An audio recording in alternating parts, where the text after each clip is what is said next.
বিগত সরকারের নিরাপত্তা উপদেষ্টা ছিলেন খলিলুর রহমান, যিনি এখন পররাষ্ট্র উপদেষ্টা হিসাবে ভারত সফর করছেন।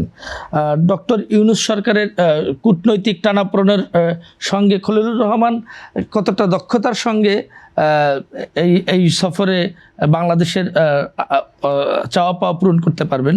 আমাদের আশা থাকবে যে উনি বিএনপির যে এজেন্ডা, কারণ মনে রাখতে হবে যে অন্তর্বর্তীকালীন সরকারের এজেন্ডা আর বিএনপির এজেন্ডা কিন্তু এক না।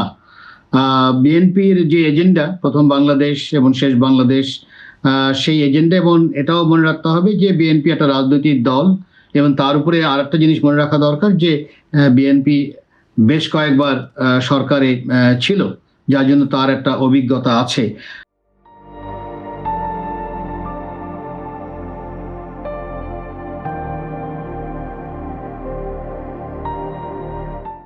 তো সেখানে অন্তর্বর্তীকালীন সরকারের দায়িত্বে থেকে কাজ করা আর বর্তমানে একটা নির্বাচিত সরকার এবং যার অভিজ্ঞতা আছে তার আন্ডারে কাজ করার মধ্যে মৌলিক পার্থক্য আছে।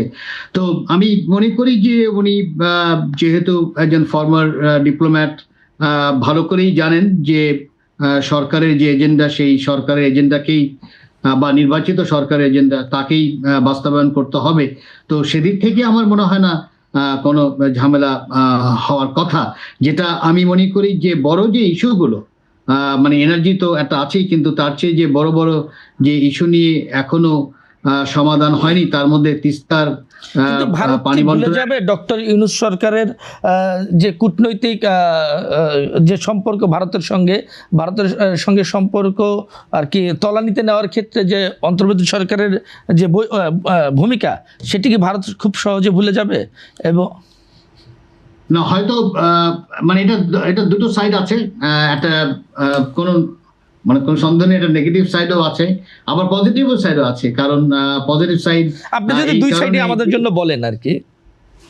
মানে নেগেটিভ সাইডটা হলো যে যেহেতু উনি অন্তর্বর্তীকালীন সরকার ছিল, একটা ব্যাগেজ তো একটা আছে, এটা তো অস্বীকার করলে চলবে না। সেই ব্যাগেজের হয়তো ভারত সেটাকে ব্যবহার করতে পারে যদি ওই নেগেটিভ যেই ব্যাগেজটা আছে।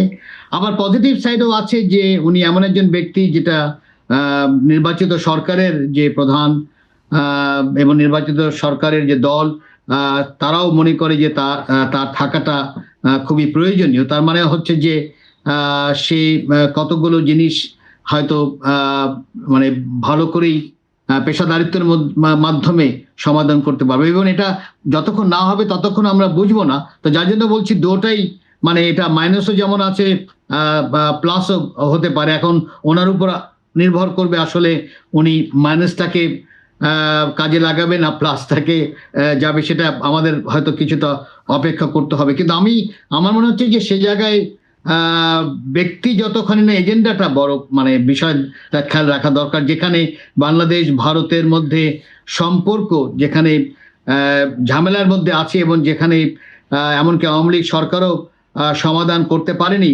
এবং অনেকটা একতরফা হওয়াতে বাংলাদেশের মধ্যে সমালোচনা তৈরি হয়েছে, সেটা যদি আমরা দেখি, তার মধ্যে কোনো সন্দেহ নেই তিস্তা একটা বড়।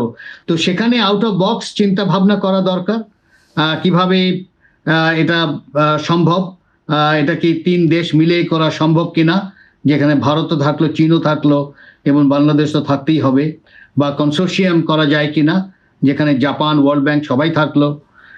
ওইভাবে আমার কাঠামোগত আমাদের চিন্তা করতে হবে। ঠিক একইভাবে রোহিঙ্গা আর একটা বিষয় যেটা ভুললে চলবে না।